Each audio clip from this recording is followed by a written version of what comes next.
So, I just watched episodes 7 and 8 of Murderbot. These are definitely my favorite episodes so far. I don't know if they were written by someone else or the writers finding their groove, but the dialogue just felt a little more natural. The characters flowed a little more naturally. The comedy landed a little.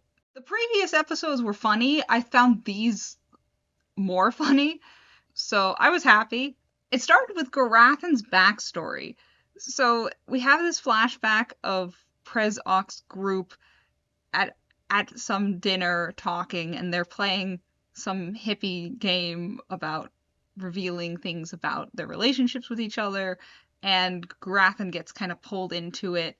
I like utilizing the quirky strangeness of their culture to facilitate character interaction and backstory reveals. So that was nice. We find out. Now, I don't know if this is an invention of the show because at the point I have gotten to in the book series, Garathan's backstory hasn't been revealed. It might get revealed later, so I don't actually know if this is accurate, but within the context of the show, Garathan was sent to spy and infiltrate them, Preservation Ox, and feed information back to the corporation, and they controlled him using an addiction to a drug, and he apparently felt so bad about it and admired Mensa so much that he admitted this and left the company and joined Preservation Ox. It was a great backstory for him, and the way it was revealed and the way it was told, I think, worked really well. I'm liking what they're doing with Garathan because it's paralleling very well with Murderbot. They both are kind of outsiders, this organization and this relationship, and are kind of both confused by the hippie qualities of Prezox. But they hate each other. They're at odds with each other, but the similarities between the two of them of how they struggle to connect with them, but care about them deep inside, I like that because those parallels work. And the reason why they don't like each other has to do with both being super paranoid. So I like the way that's been played. So basically, episode 7 mostly is they escape their habitat because they know they're going to get attacked by this mysterious group that attacked the other survey team, and they land in this area, and then they think they're getting attacked by an alien, but it turns out the alien decides to have sex on top of their ship.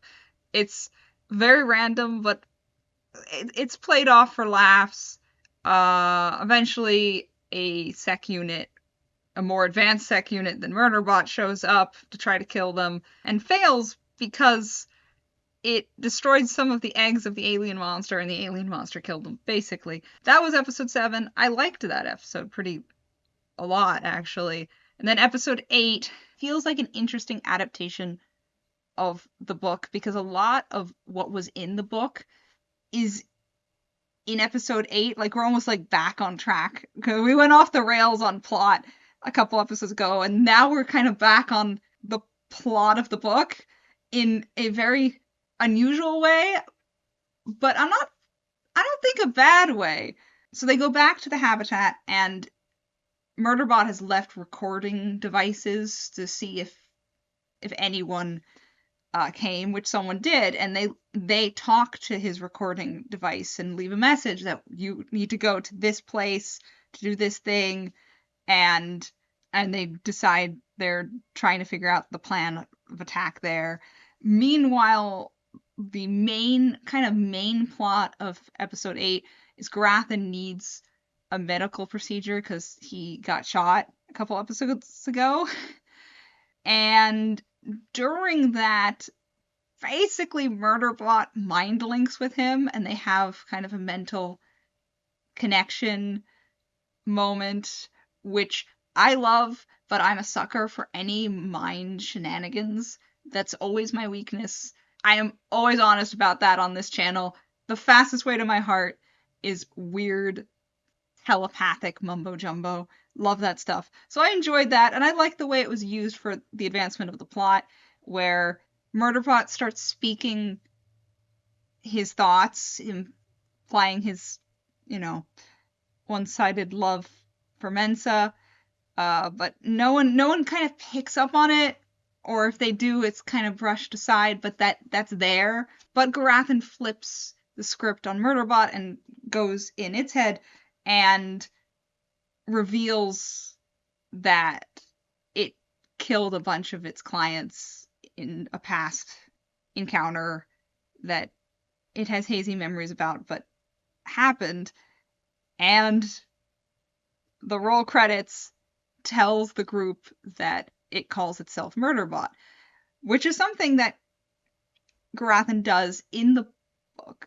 And they lift the dialogue straight from the book, including Murderbot's reply that was private, which I always loved that part, because that was private. It's such an interesting way to object to, like, not on everything else, but the fact, the name that it calls itself being out in the open.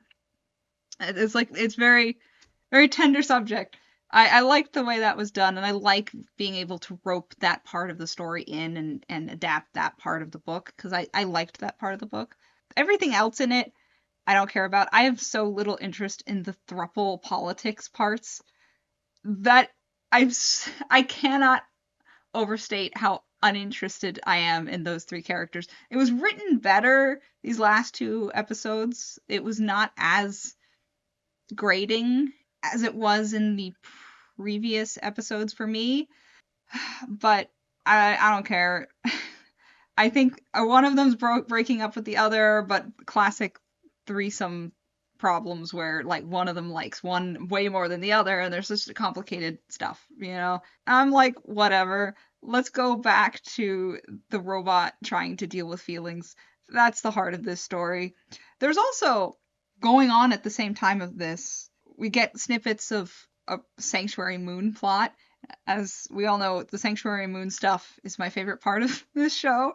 And so apparently the fictional robot within that show has, like, gone rogue and is killing people or something. I don't know what's happening there, but we get snippets of it, and it's delightful. I love the soap opera overdramatic melodrama of that show, and how it's such a it mirrors Murderbot's life, but and also helps it calm down. Like, all the way they're using that show in this show is fantastic. I think it's just really handled really well.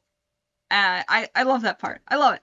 I'm looking forward to the final two episodes. I've been enjoying this ride.